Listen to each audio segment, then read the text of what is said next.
Greetings, visitor. You stand in Sparta's political center, where all of the city's most important decisions were made. You should feel honored.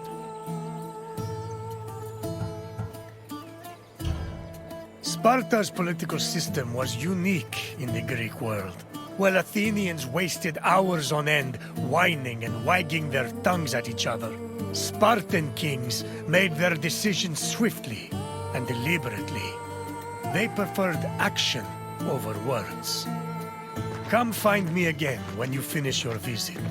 We will speak more then. Farewell.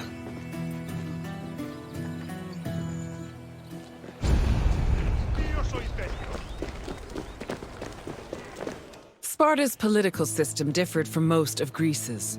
One of its most distinctive features was that it was ruled by two kings. These kings belonged to two separate dynasties, the Eurypontids and the Aegeads, both of which were said to be descended from Heracles. Both kings shared equal powers, and disputes between them required the intervention of special magistrates known as ephors. However, if one of the kings were more charismatic or experienced, they could influence the weaker king's choices.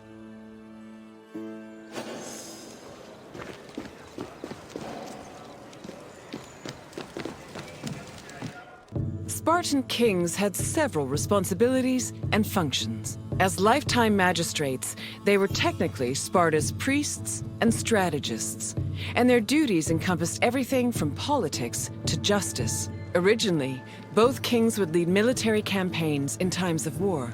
However, from 507 BCE onwards, only one of the two kings could be head of the army. On the battlefield, kings were accompanied by 300 elite soldiers for protection.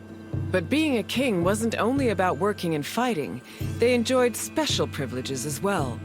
Spartan kings lived at the expense of the city, owned royal estates in the surrounding Perioikic cities, and received the majority of the spoils of war. When they passed away, they were buried with special honors, and the population mourned them for a period of 10 days.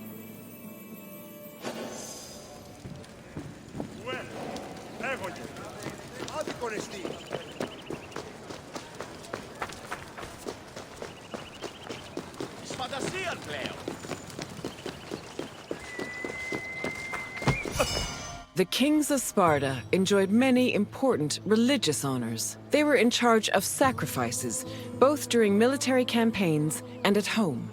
The kings received double portions of the meat at all communal meals, and they were also the first to pour libations. They also personally conducted public sacrifices as priests, which helped remind their subjects of their divine connection to Heracles and Zeus.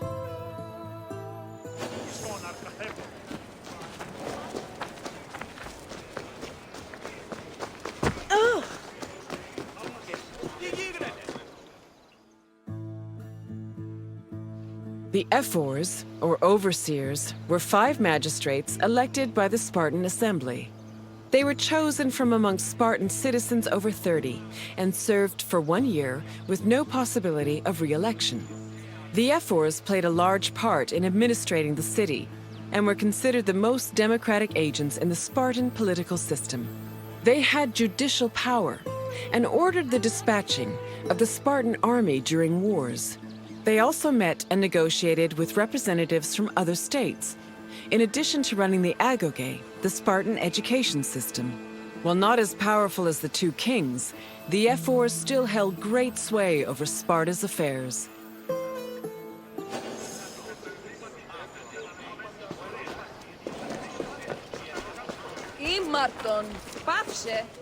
The Gerousia was the Spartan Council of Elders. It was made up of the 2 current kings, as well as 28 elders called Gerontes. They were Spartan citizens over the age of 60, the cutoff age for military duty. They were elected for life by the Spartan assembly. The Gerousia, similar to Athens' Boulé, handled legislative and financial matters. It could submit bills and motions to the Assembly, and could also cancel Assembly decisions with the power of veto. To ensure that the right of veto did not weaken the Assembly, ephors were introduced to keep the Gerousia in check and maintain a steady balance of power. This allowed Sparta to include more just elements in its political system.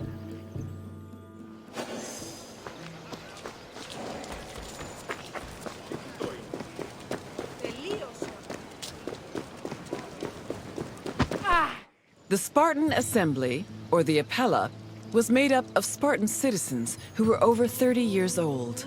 Its exact meeting place remains unknown, but it was presided over by a special member of the ephors called the eponymous ephor.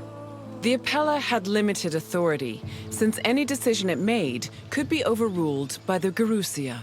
But thanks to the efforts of the ephors, it still played an important role in Spartan society. The Apella dealt with topics like foreign affairs, war declarations, peace negotiations, and more.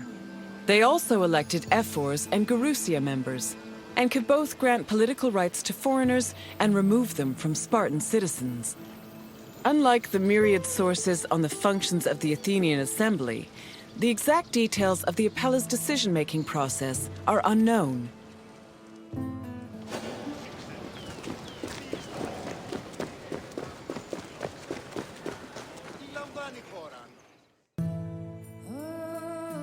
I see you finished. Our way of ruling was not conventional, to say the... What would you like to do?